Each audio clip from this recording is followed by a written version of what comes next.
with the expansion of AFWERX and the SIBRs and the open topics, sort of 2017, 2018. As is well known, many of those SIBRs, including our own, did not transition to an enduring effort, whether that's as a subcontractor or a program of record or however one wants to quantify it.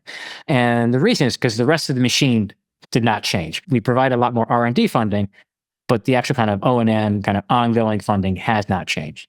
And to date, I think roughly 1% of the defense budget is dedicated to the most innovative companies coming in and trying to solve the biggest problems facing our national security community, from both kind of the warfighter to the core kind of internal operations that make our fighting force the most powerful in the world.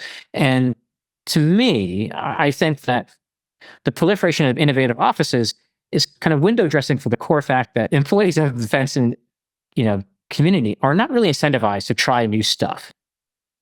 And that if we in fact want to bring in new capabilities across the board, not just the high-end stuff for SOCOM and CIA and NSA, but for big Army, big Navy, big Air Force, and the Marines, we need to enable the workforce to try new things and be rewarded for that. And so, for example, in the intelligence community, you're incentivized not to fill an intelligence gap, but oftentimes just to run secret operations.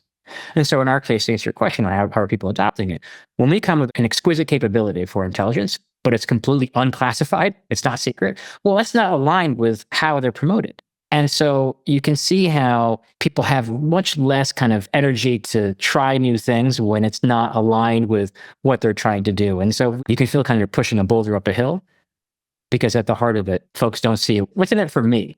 And I think these organizations throughout the Defense Department and the IC have the authorities to reorient how to incentivize its workforce. And until we do so, I think we'll struggle to realize the goals we have for our national security community.